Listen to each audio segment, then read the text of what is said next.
Before America had a name, before Columbus ever dreamed of a world across the sea, there was a land of Secodan, a people whose heartbeat echoed the breath of the earth 10,000 years ago. The first footsteps crossed a bridge of ice and land from Asia. We now call it the Barren Land Bridge. But those who crossed it didn't come to conquer. They came to become one with the land. They were not lost wanderers. They were visionaries. They hunted mammoths, built homes from bone and hide, and listened to the sky like it whispered secrets. They didn't just survive, they thrived. They spread across a vast continent, learning each river, each forest, each shifting season. Some followed herds across open plains. Others fished along ancient rivers. Some turned soil and grew maize, squash, and beans. In every act, there was balance. In every season, there was story. Long before cathedrals rose in Europe, native peoples were building cities of earth and sky. In the Mississippi Valley stood Cahokia, a city of tens of thousands. They built massive earth pyramids, towering with purpose and prayer. These weren't just mounds, they were monuments of beauty. In the Southwest, the ancestral pueblos carved homes into stone cliffs, homes aligned with the sun and the stars. Their walls were not just shelter, they were silent books of knowledge on the Great Plains. Tribes moved with the rhythm of the buffalo. They used every part of the animal, nothing wasted, everything honored. In the Pacific Northwest, the forests of cedar gave rise to great totem poles. Each pole a story, carved with Karav ancestors, spirits, and memory. Every tribe had its own tongue, its own government, its own spirit, but all shared a sacred rule. Live in harmony with the earth. Spirituality wasn't confined to buildings. It flowed in the rivers, rustled in the leaves, and danced in the smoke of sacred fire. They believed in the Great Spirit, in ancestors who watched from the stars, in balance between all living things. The medicine wheel taught the circle of life. The sweat lodge purified the soul, and stories passed from elder to child carried the wisdom of generations. Time, to them, was not a straight line. It was a sacred circle, a rhythm of birth, growth, death, and renewal felt in dance, in drum, in silence, when a hunter gave thanks to the deer, when a mother sang to the moon. These were not just traditions. There were sacred connections, bridges between the seen and the unseen. This was their world home, alive and in balance. But then, sails appeared on the horizon. The wind shifted, the horizon darkened, and then the sails appeared. In 1492, a man named Columbus arrived, and calling it discovery. But he did not discover a new world. He interrupted one that had existed for thousands of years. With the ships came iron and horses, unfamiliar tools and foreign ideas, but also disease, greed, and a hunger for land that knew no end. Smallpox, measles, and influenza spread like fire. Before a single bullet was fired, millions died, not in battle, but in sickness.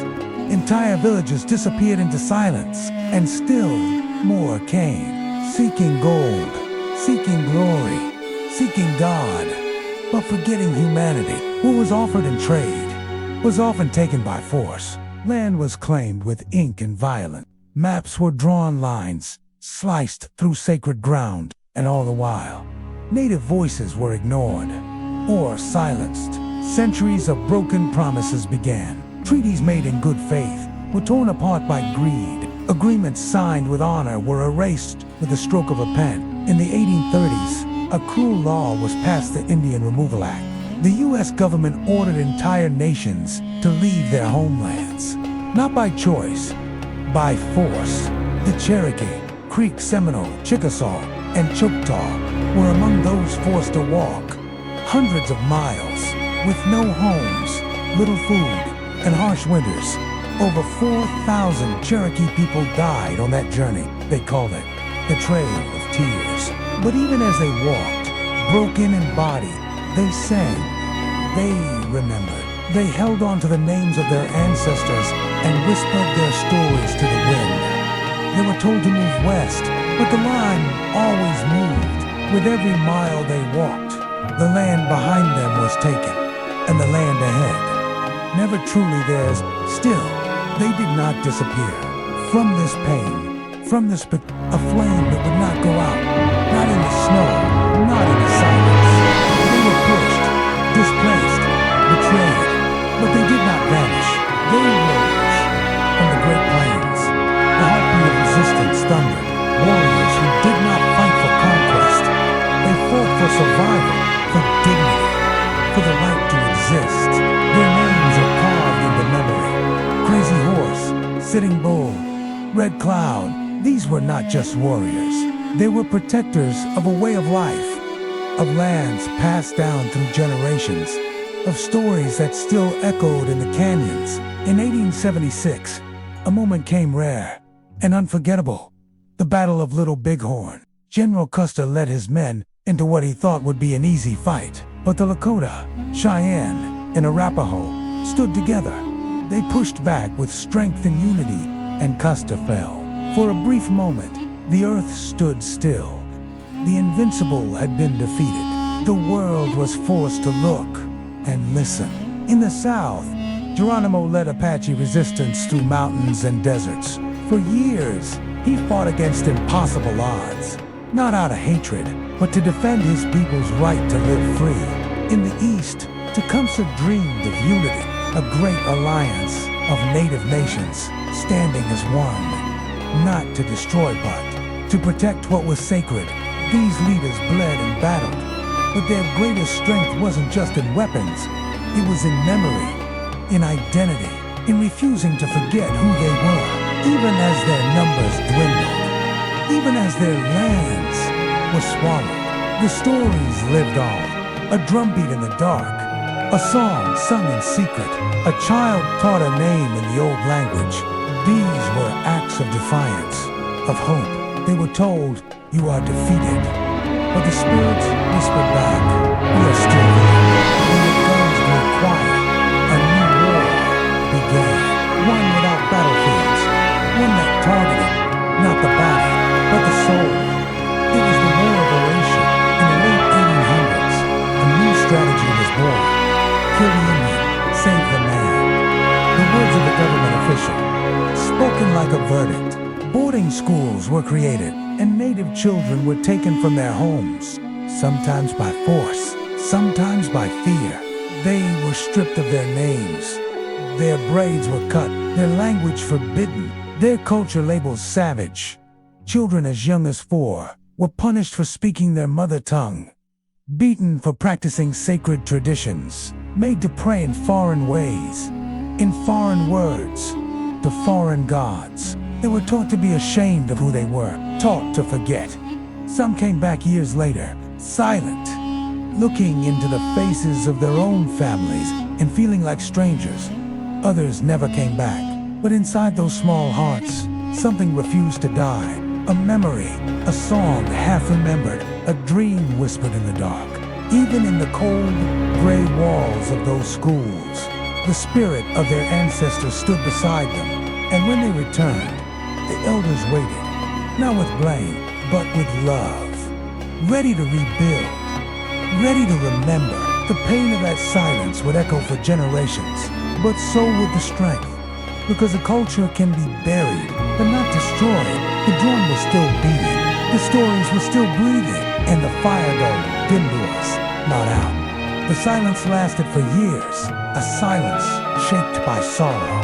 But beneath it voices were gathering, wounded, yes, but not broken. The 20th century brought new storms, poverty, racism, isolation, but it also brought something else. A new generation, one that asks, who are we without our stories? In 1969, the silence was shattered. Native activists took over Alcatraz Island, not with guns, but with purpose. They declared a reclaimed land. They raised their flag, and in doing so, they raised their voice.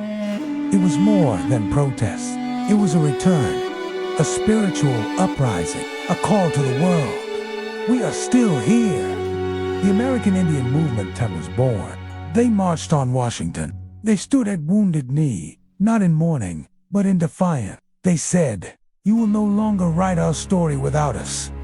Poets began to write in native tongues. Painters etched history into canvas and bone. Dancers moved to rhythms once forbidden. Grandmothers who had once whispered in secret now stood tall and taught the old songs to a new generation.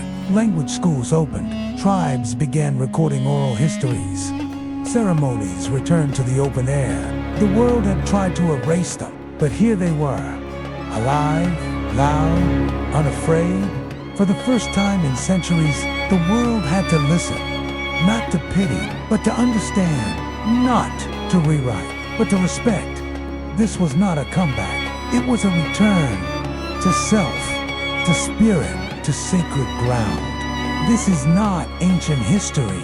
It is not a closed book gathering dust on a forgotten shelf. This story is still being written, right now, with every breath. Today, native peoples walk the same lands. Some free, some still fighting, but all remembering. They speak the old languages again. They hold ceremonies under open skies.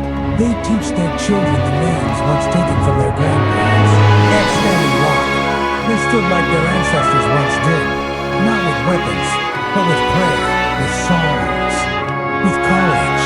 Thousands gathered to protect sacred water, sacred land, not just for themselves, but for all of us. They faced guns, with feathers, dogs, with drums, and they reminded the world, the earth is not a resource, it is a relative. In courtrooms today, tribes fight for sovereignty, for land, for justice, for the right to say, this is who we are, this is who we have always been. In schools and on stages, in books, in science labs, in government halls, native voices are rising. They are no longer just survivors.